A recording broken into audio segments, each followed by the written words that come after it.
All right. Well, it's November 4th. Welcome to the Young Entrepreneur Syndicate. Light crowd online tonight. It was just the national moment of prayer. If you were paying attention to the Christian religion at 6 o'clock. So we started a few minutes late today to allow anybody that wanted to do that. Tonight's topic is about starting over.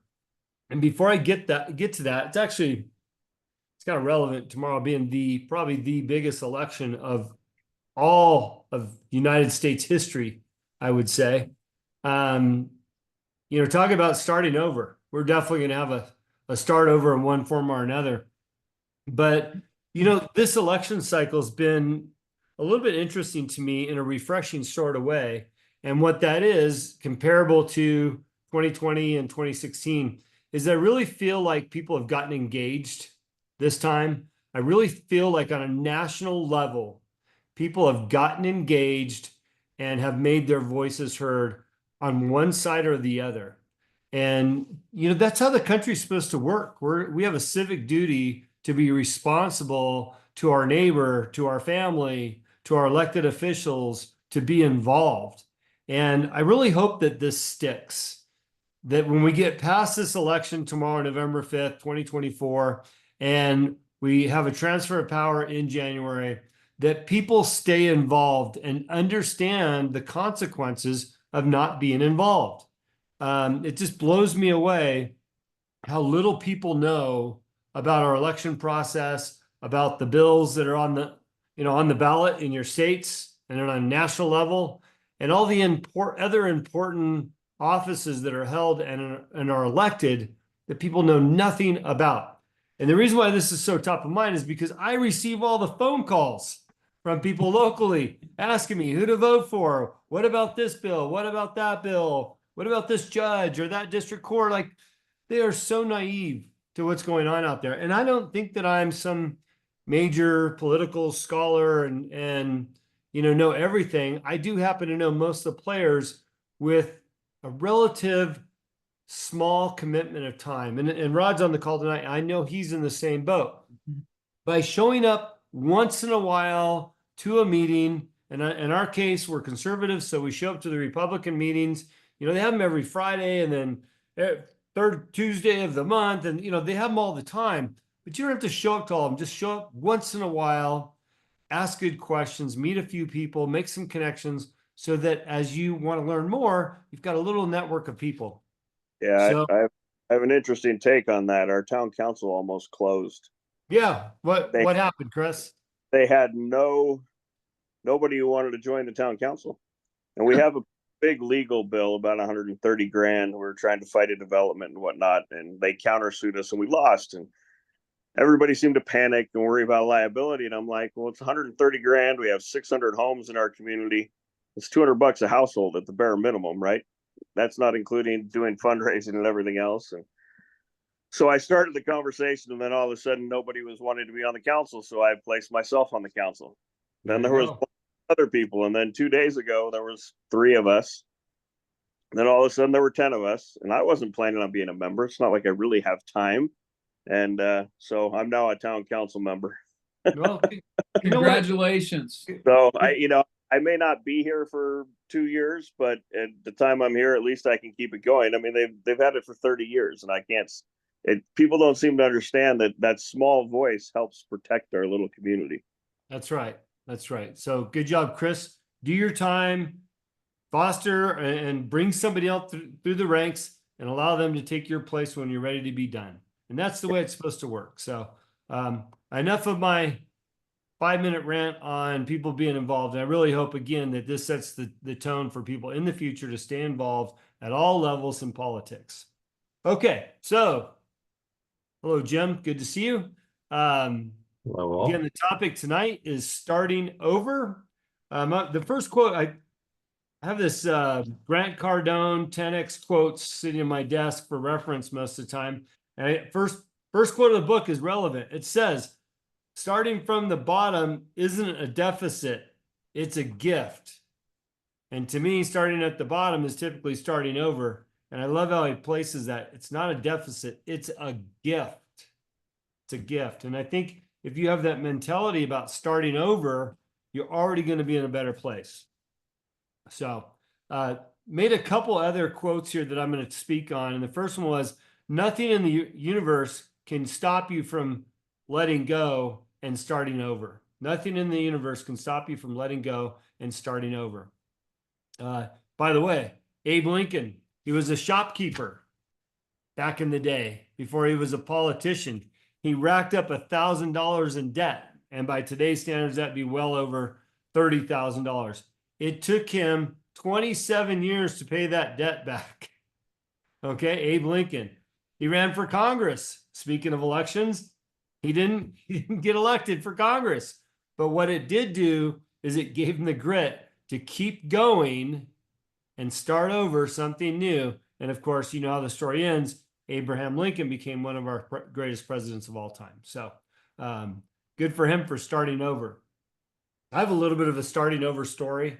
And, you know, sometimes our stories are the best ways for us all to learn and listen. And I've told portions of it before, but I'm going to tell it as a whole so that you really understand the importance and what can happen when you start over. If you've read my book, some of it's in the book as well. But when I was 26, 27, my wife and I were on, my ex-wife now, we were on rocky roads, and we were going on a mission trip to Baja, Mexico. And we wound up spending the day amongst the orphanages down there and donating amongst the group about $5,000 worth of supplies, a couple of van loads of people.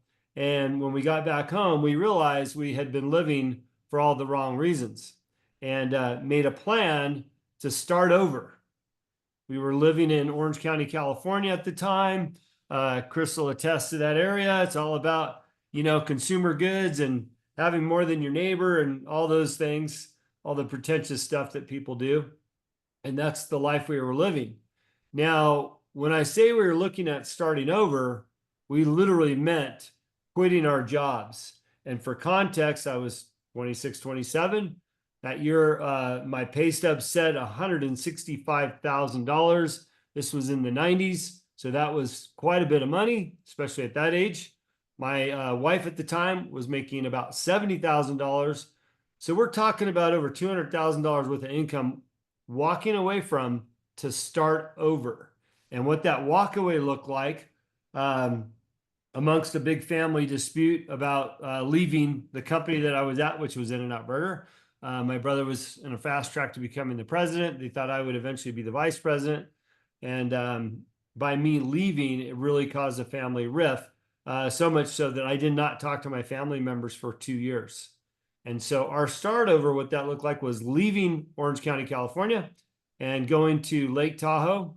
And literally, wasn't my idea, but my ex said, hey, let's take minimum wage jobs, whatever that looks like, and focus on serving others and really diving back into who we are as people instead of just making money. So she got a job at Blockbuster Video, if you're old enough to remember Blockbuster Video, and renting them. And then I got a job at the Harvey's Casino, supervising the buffet, of all things. It was a buffet supervisor they hired me on. I think they'd let anybody do it, because the better job was actually serving, because that's where all the tips were, especially on Friday night, lobster night. And so there we were, starting over. And I couldn't feel better about it, to be honest with you. I had zero regrets leaving the job. I had zero regrets not having the money that we had. And it's not like we had a ton of money saved. We did sell a house. We were able to lease a new place up in Lake Tahoe. So we weren't even able to buy. We had some money in our pocket, but not a ton. 401k was decent, but as we all know, we don't touch those things. So it's not like I rolled up into Lake Tahoe with a pocket full of money and taking a minimum wage job didn't matter. It did matter. And it was, you know, we were scraping by to be, you know, make ends meet and all those other things. And here we were in a tourist town where, you know, we should be skiing and fishing, all the cool shit. But we weren't doing any of that. We were working our minimum wage jobs, trying to figure it out. But what we were doing is building good relationships and learning a lot about ourselves in our young lives and what was important. And that move right there set me off for everything I've achieved. I think that's been significant in my life to this day forward. And because it taught me a lesson about caring more about others and helping others and serving others than myself. And I will say that that attitude has given me the ability to find incredible jobs, incredible opportunities, because in the interview process, I believe I'm showing more of who I am as a person and what's important to me, and not seeking a paycheck. And I've been able to land a job or job after job, or build a company and raise money, build another company and raise money, and do all these things because I wear my colors on my sleeve. I come by as authentic as possible to what's important. And as I've already explained, that's about helping others and having more deeper relationships. And some of those successes, just so you know what the path could look like for you if you had to start over, or if you were thinking about starting over. First of all, packing up a home in cozy Orange County, California, and moving up to a ski town where just about every house that you could lease rent was battle torn from, the skiers and everybody else that, all the vagrants that go through that town, all the potheads, etc. So it wasn't like I landed in a lap of luxury up there. But that was all good. It was part of the plan. However, through my job in the buffet and just doing a good job, caring about others. And by the way, what does that look like when you're a buffet supervisor and you got a whole bunch of waitresses? And, we all know what a buffet looks like. It's not too complex. I guess the kitchen services had their hands full because that's a lot of food. Well, at the end of my shift, and I worked for a manager, she'd always go into her office. She'd been doing the job for like 20 years. She'd always go into her office and she'd be in there listening to music and pretending to be busy. But she really was doing nothing, to be honest with you. And that didn't suit me very well. So I went back out to the front, and in casinos, you have to wear a suit. And I'd always sit down with the waitresses and I'd help them roll silverware, because that was their job at the end of the night, was to roll silverware and get it ready for the next shift. And they always ask me, like, why are you rolling silverware with us? I said, well, why not? We're a team. I'm here to help you. Right? I was there showing who I was because I'm a different person now. And I actually got in trouble because I wouldn't allow people to call me Mr. And once I called the chef by his name, and I got in trouble for not calling him chef, And I just thought, wow, what a crazy world that we live in here, where we've got all these titles and all these formalities, when at the end of the day, it's all about relationships. Well, that job landed me another job within the casino, where I was a VIP host, where I hosted the gamblers and all the things that they get to do at the casino. The guy behind the blackjack table going, hey, you want a free room? You want a dinner coupon? I got to do that for a few months, which actually also landed me the next job, which was a food and beverage director at the ski resort. And I received that job again because of who I was, what I was willing to do. That's kind of a scrappy job as well, but that turned out to be one of the best jobs I've had in my life. So I just want to say that starting over can really be the best thing that can ever happen to you. And through a series of events, my career progressed. Eventually, the ex-wife, she got sick of Lake Tahoe and said, we're moving back to Orange County. Otherwise, I'm leaving you. I probably should have let her leave me, but I wouldn't have met my beautiful wife, Samantha. So I'm glad I went with her. But I've always had a lot of opportunities put in front of me because of that start over. And every time we take a new job, it's almost like starting over. Or really, it is starting over. We've got new people, new goals, new objectives, new responsibilities, and not being afraid to do that. It felt like when I made that big leap to Tahoe, a lot of people talking about, especially now, I get it all the time. Now that I'm in real estate, hey, I'd love to move to Montana. Great, do it. What are you waiting for? Well, I got this, they got a whole list of the reasons why they're not moving to Montana, or wherever it is that you want to move. Right, Chris? Wasn't pointing you out, dude. But people have a list of things. What I realized was packing up and going was the best thing I could have done. And again, I say it, I did not regret a single thing, because I knew why I was coming and I knew what values I was chasing. And as my career has progressed, I've held on tight to those values of giving back. Again, you see these values throughout my career, as well as in my book, as well as in this class. And that's all about giving back and serving others, which has given me all the great jobs and opportunities in business I've talked about. So That's my rant and rave about the first part of this. I've got another quote for you. And this one is, start where you are.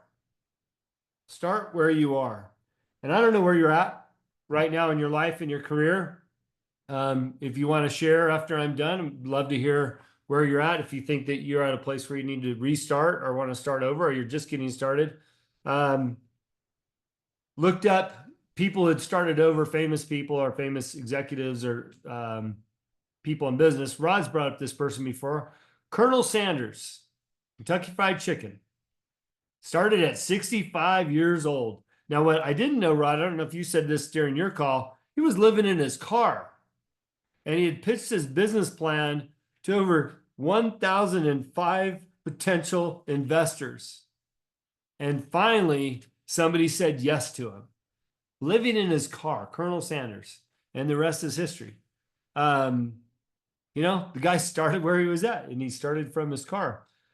What's incredible in this day and age is that we have the technology and the resources to start anywhere we're at. Whether you're in a job that you wish you were doing something else, well, you can start where you are and that's something else. We have the resources to be able to do that. It wasn't so easy 10, 20 years ago when we didn't have the internet like we do now, cell phones like we do now, that has the internet on it. I mean, I can only imagine how much I could get done on a corporate lunch break, which was usually an hour and a half to 2 hours, if I wanted to start a new business, you know, kind of on the company time, I guess, if it was a lunch break. But, you know, start where you are. There's plenty of opportunities to make something out of what you're looking to do.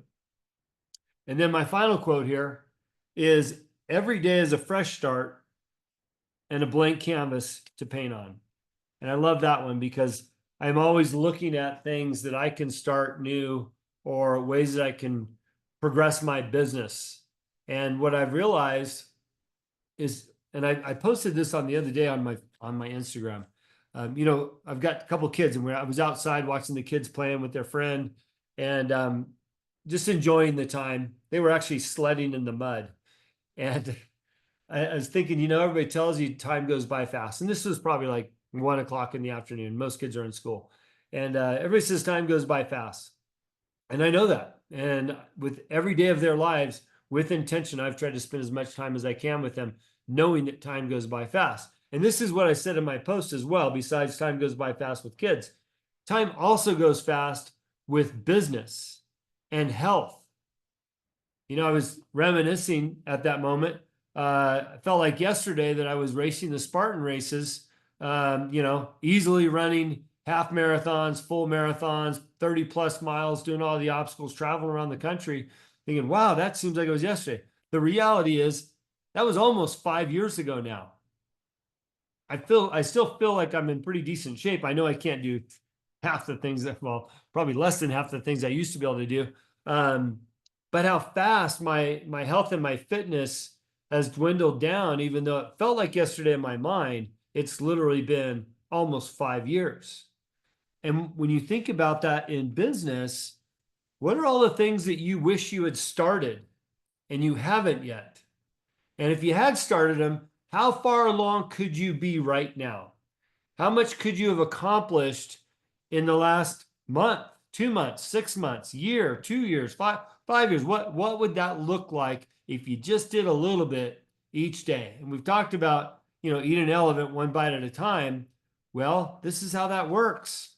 Progress a little bit at a time towards that thing that you've been wanting to start, and just get started. Too often we have paralysis by analysis, or we have paralysis by everything having to be perfect. You know, before I get started, I've got to make sure I've got this new computer and printer and, you know, all these resource materials or whatever it looks like for you. No, you can start on a piece of paper and a pen and your desk. Don't wait to get started. Don't throw excuses and clutter in front of you, ways that you can't start today. Because if you don't start, time's going to go by fast. And that was what I was reminiscing over the other day. Like, thank God I started the things that I did when I did, but there's also things that I wish I'd already done. You know, have my real estate license for about a month and a half now.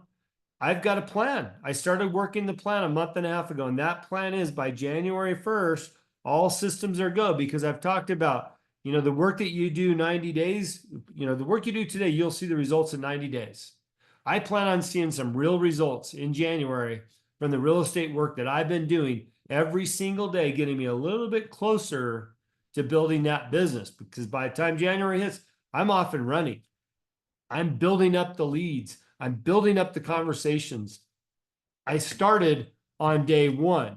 Now, I will tell you this because this is what happens to us in our minds. Not everything's exactly how I envisioned it. Not everything's perfect. There's a lot of things that I haven't got to yet that I thought I was going to be doing, but I haven't. But every day I've done something towards that business. And that list gets smaller and smaller and smaller.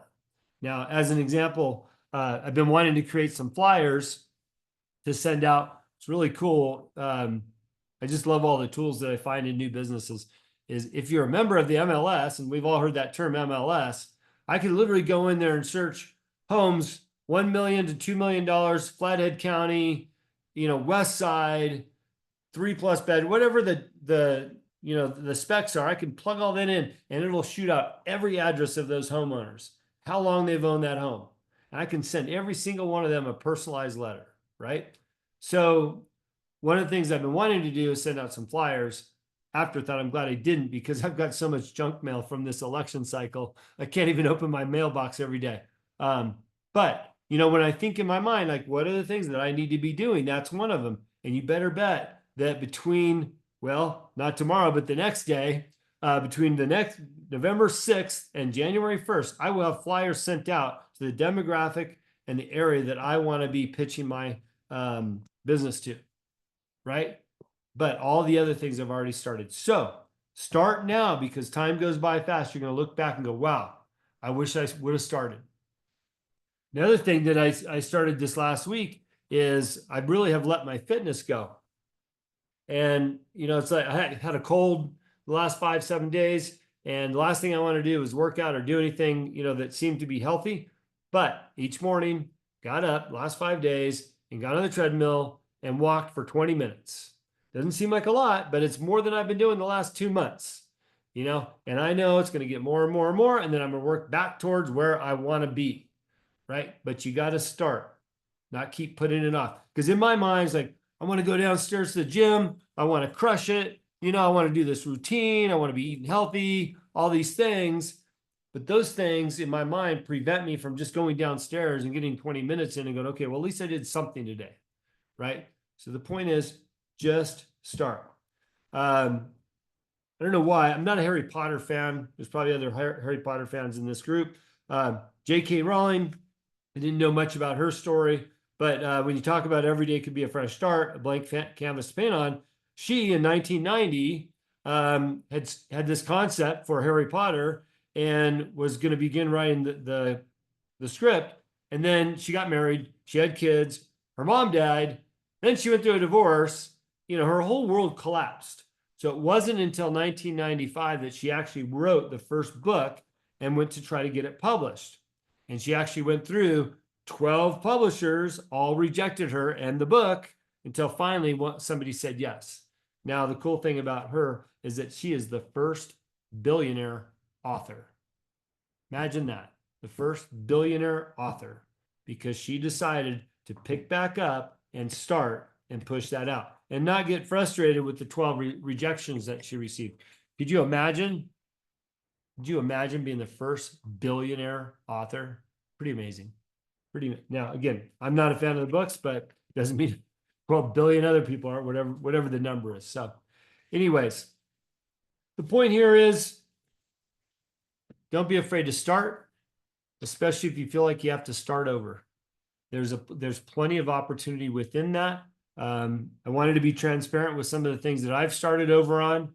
There's no guarantees that life's going to be easy and that starting over is going to be easy. It's going to be hard. I promise you, it's going to be hard. But if you have to start over, there is hope in that. There's a fresh slate in that, and there's opportunity in that. So anyways, Rod, you want to comment on it? Oh man, what a great topic. I've spent my entire adult life starting over.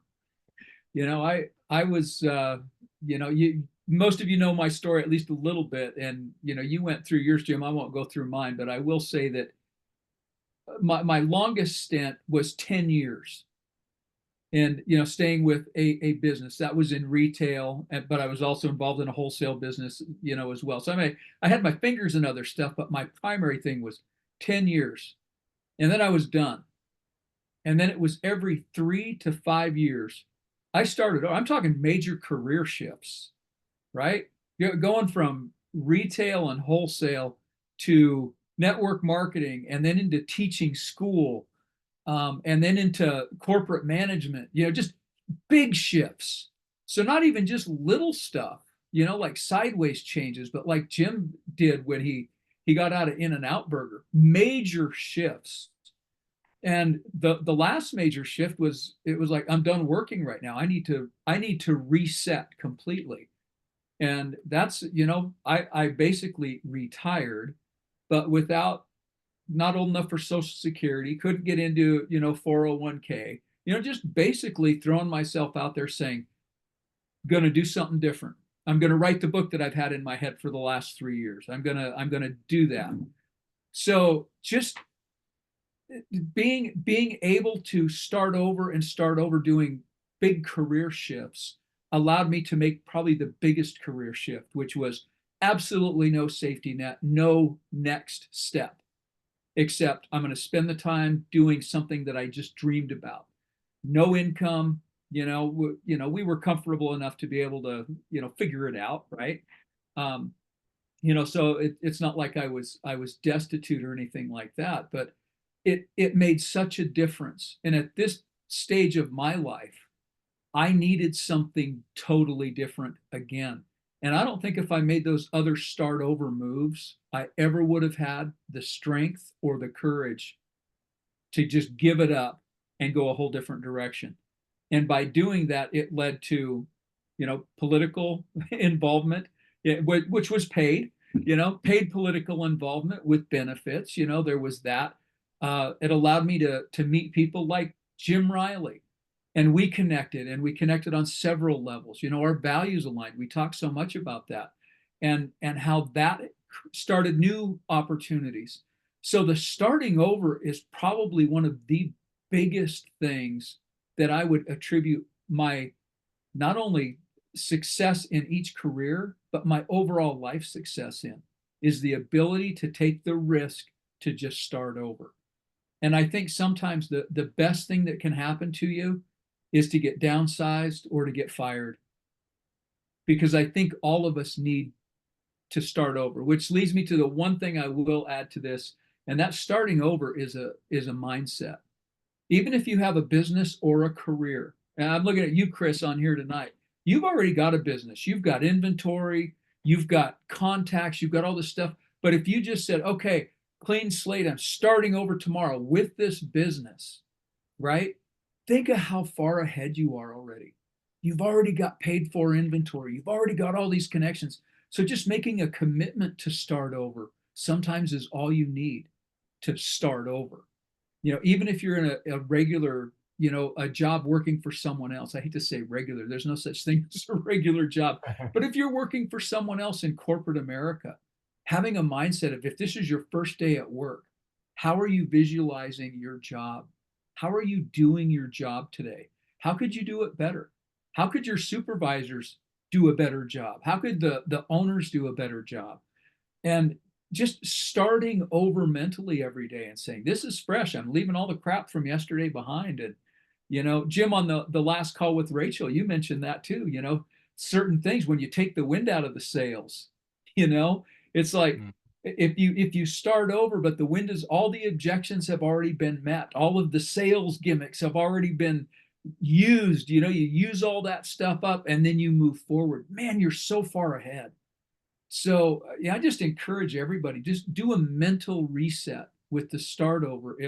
Even if you're not starting a new career or a new business right now, do the mental start over, and you'll be amazed. It'll change everything starting tomorrow.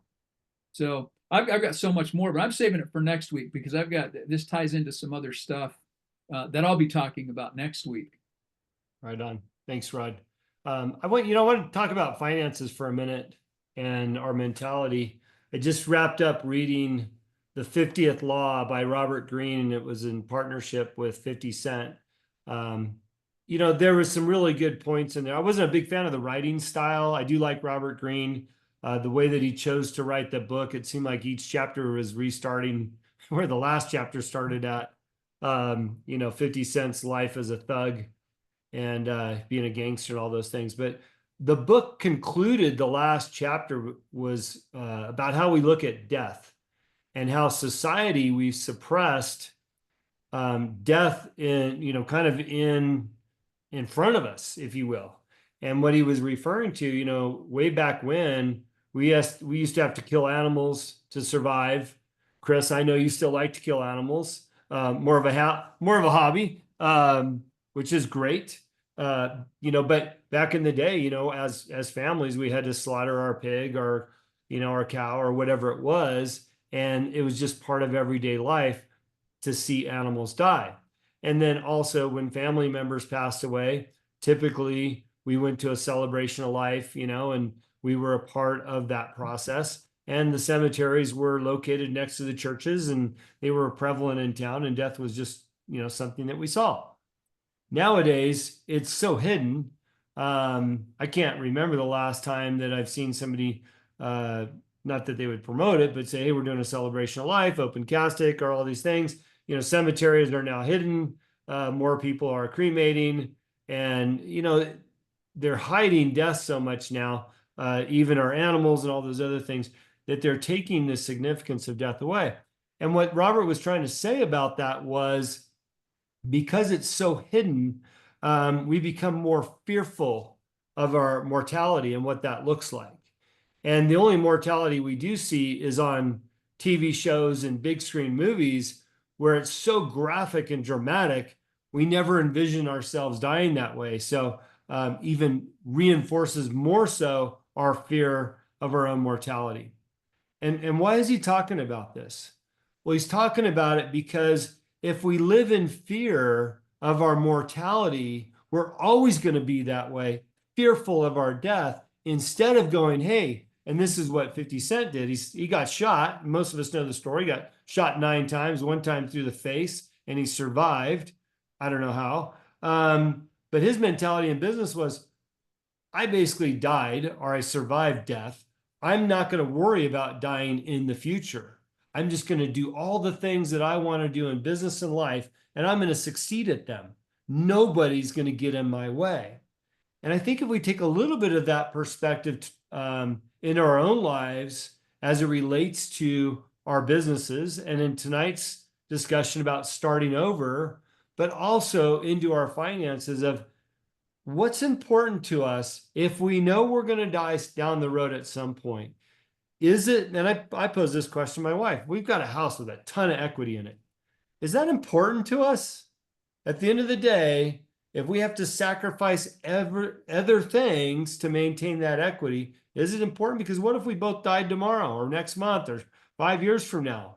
What good did that do us if we're missing out on the important things in life, that are value aligned, not materialistically aligned, are not in fear of dying, and what are we going to leave behind, right? And so I would ask you to take a good look at your finances and how you're managing your finances and what's important to you, and what maybe you're not doing because you're fearful of the start over, your own mortality, and all these other things that are fabricated upon us in society that aren't that important when it comes down to, in my opinion, family values, relationships, love of one another, and the ability to give back in all forms. And so, maybe do a little bit of a checkup on your business practices and your personal practices to see where you fit within that, in that scale. I'll compare it a little bit to homeschooling. We've been homeschooling our kids. They're on their 2nd year now. And it feels like the 3rd year because we didn't stop during the summer. That's just what we do now. We're just educating our kids on life and all things. And excuse me, when the school year started to come around, parents started getting jumpy about their own homeschool adventure, going, well, what curriculum are you using? What books are you on? Are you using this one? Are you using that one? And there's, a dozen or so great programs out there. And I said, no, we're actually not using any of those. And they're like, well, why not? Well, why should I? By whose standards do I have to use a particular curriculum? Oh, yeah, the federal government standards that they said, hey, you need to teach your kids these things during these grades, these ages, et cetera, et cetera. Those standards? No, we're not playing by those rules. We're going to play by our own rules. We're going to raise our kids and educate them in the way that they'll be best suited to be productive, loving, caring adults, and have the ability to be successful and to raise happy families. And my kids, even at their very young age, they get that. And, when you think about our business and our finances, whose standards are we playing by? Whose rules are we playing by? How much money do we have to have in the bank to say, okay, I don't have to work as hard? I don't know what that answer is. Only you know what that answer is. But play by your own rules, your own standards, and set yourself up for success based on your values and your goals. Jim, Chris, you guys want to weigh in while I'm having a coughing fit over here? Yeah, as for the homeschooling thing, my wife follows the curriculum, and my son gets frustrated sometimes. He struggles occasionally in math or whatnot, and I tell her, I go, look, the goal of homeschooling was for us to have the choices of when, how, why, what we teach. I mean, he does constant field trips to different places. Everything is an add-on, and just like you don't stop too long. He gets a little too incessant about it. Why am I doing school again? So we just continue to roll. There's no breaks, but we get to, she kind of follows a standard curriculum just because it makes it for her. And I think he still needs to be able to access the regular world when he does get older, and making it just a lot of homeschooling is just, the kids get to choose what they want to do that day. And I don't know if that's totally the best way, because we still have to unfortunately function in our society. But yeah, absolutely. The ability to change and shift course and whatnot. I'm like, he goes, well, I'm not feeling good today. I go, then have him do something on his own. He can do self-taught. He reads almost nonstop. So I got him some flint knapping tools so we can start making arrowheads and stuff. So he wants to do that. So anything like that helps. As for the jumping around to starting over, that'll be my plan. I have 16 years with the Department of Water and Power, and I have one that I need to tie up, and hopefully that gets done in the next half a year or so. So in the springtime, maybe I'll be hitting you up for finding me some cheap houses. Love it. Well, because it sounds like what you're doing in homeschool is exactly what works for your family. And that's my point, right? Yeah, your wife's following a curriculum because that suits her needs. But on top of that, you've given her some flexibility and she's taken some flexibility. That's my point in our own lives, right? That we need to find what fits our criteria, not everybody else's. And you guys will refine that and you'll get into a good groove of where, okay, this is really working, Is just the social norms in California of kids can call themselves giraffes and teachers pushing their own personal agenda, all that stuff. It was never going to fly with us, and the opportunity for homeschooling. It also gives us the freedom to have the family time, go on vacation. I'm trying to get to Wyoming on my elk hunt, and we'll see if I can take them along. So yeah, that when your kid is in normal without getting ramifications and repercussions from the government, right? Good job. Good job. Thank you. Jim, you want to share tonight on anything or just say hello and tell us everything's good? What do you got?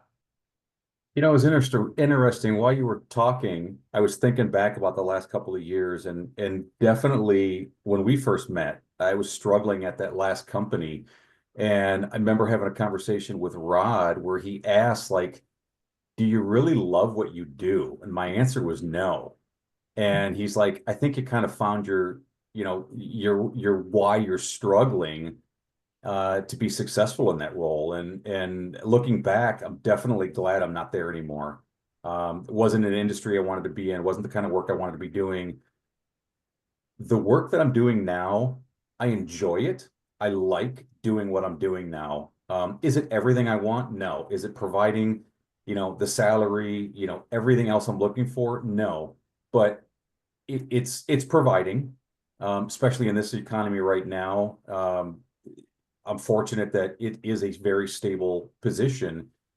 And I felt like for a long time, I was always looking for that next thing. It was consuming me. Like I got to find something else. And I think just with my son going off to college and just the way things have been in the economy lately, I've kind of stepped back saying, you know what, I've had opportunities come my way. They're not for me.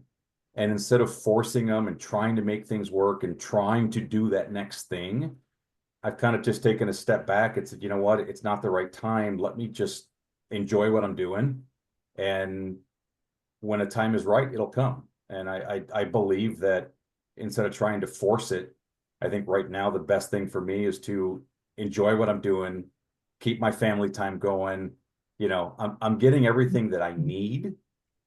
And when the time's right, it'll happen. I love that response, Jim. And I think that we can all learn from that as well, because sometimes we get to a place where we feel like we have to do something else. And all of a sudden we're chasing these shiny objects. And when we take a minute to really analyze what we're doing, who we are, and what's important, you might be exactly where you need to be. I've helped 2 people in the last 60 days pull together a business prospectus to sell their business. First one went great. We sold it. We got asking price. Kind of helped refresh my mind on, what I'd like to see in a business prospectus when you're hoping to sell something. So I was warmed up by the time the second person came along that hired me to do the same thing. And for some reason, I'm glad I did it this way. I broke it out into 3 phases in terms of my consulting work. The first phase was the beginning of building out a business prospectus, and there was a deposit due in advance of that, my fee. And then the second fee was due 3/4 of the way through before the prospectus was done. And then when it was done, that second fee was due. And then I gave them the option of saying, hey, if you don't want me to be involved in the sale portion, you could save yourself a commission on that, right? Which was basically 10%. And, you could save your money on that. So I'd broken it out that way. Well, what was cool, the way it all worked out is by the time we got done with the full prospectus and we'd mapped out this person's company, and by the way, he did a phenomenal job building out all his assets. He were on a Google Drive, by folders. When we started, we had 3 SOPs to work with. By the time we were done, we had 32. We had all of his all these things. But what it did is it gave him the ability at the conclusion of building that prospectus to go, you know what? I've got a hell of a business here. Maybe I don't want to sell at all. And he decided not to sell, right? And so the money invested to do all that with me and walk through all those steps gave him the confidence to understand that he did have a very viable, successful business that could grow and scale based on what he's done. And sometimes, Jim, to your point, you need to look around and go, wait, I'm okay where I'm at. Maybe it's not exactly perfect, but maybe perfect isn't achievable right now. So a start over isn't the time to do that, or an adjustment. Or more importantly, I think, is don't be frustrated with yourself because you're not doing the things that are on your list. Just know you're not doing them now. You may do them later, and enjoy the time that you have and the things that you are doing. Because I think that that's what also happens to us is we start to feel disappointed in ourselves that we're not achieving all these things we'd set out to do. The reality is we should always have some things we aspire for, but we should also be enjoying what we're doing, knowing we're doing exactly what we want to be doing. And so it was a cool experience to go through that process with that gentleman, work to his business. And I'm thrilled that he decided to keep it. It's actually advice I gave him 2 months ago. Why would you sell? You got a great business, but he had to see it visually on paper in a dramatic fashion, beautiful prospectus to go, oh, wow, I'm going to keep this. So anyway, sometimes the best thing to do is do exactly what we're doing, enjoy the moment and the time that we have, and the knowledge that it's okay, right? So, Rod, do you have any closing thoughts for about 9 minutes till? And I'm okay wrapping it up unless the guys have any questions. Yeah, I just want to. I'm going back to the homeschool thing again. And Jim, you've got college age kids, so you're already out of that dynamic. But homeschooling's, especially ever since COVID, is a big deal, and a lot of people are reevaluating education in general and how it's done. My wife and I were homeschoolers 40 years ago. Okay, we've been on the cutting edge of this stuff, and you find your way through. And to Jim's point, you figure it out together as a family. You figure it out from the student perspective, from the teacher and the parent perspective, and it's a dual role. But I'm telling you what, the rewards of being a parent, whether your kids were homeschooled or public schooled and now they're off, the important thing is that you are engaged. And Jim, I hope you're engaged with your adult children. You still have one in high school though, right? Yes. Yes. Junior year. Okay. So, just enjoy that whole period, because Mr. Riley, you said earlier, it goes by in a blink of an eye. My kids, my adults, right? I don't have kids. I have adults, but everything we did with them in the homeschooling environment has shaped who they are as adults today. And what that is involvement. Even if you sent your kids to public school, if you are involved in their lives, you are shaping them. So, you guys are doing the right thing. Just stay involved. Family's it. Family's everything. And the homeschooling thing, man, embrace it. It's a struggle. It's a struggle, and it's worth every ounce of energy you put into it. So I'll leave it at that, having been one of the front runners on that. Right on. Thanks, Rod. All right. Well, the topic again was starting over. I think we did a pretty thorough job of what that might look like. And sometimes it might just look like staying where you're at. So wrap up the night. Go enjoy your family. Speaking of which, tomorrow is election day. Next time we're on this call, we will know the outcome. So Maybe. yeah. Maybe. Good call. All right, guys, everybody, have a great evening. Thanks. You Bye-bye. all Good night. appreciate it. Oh.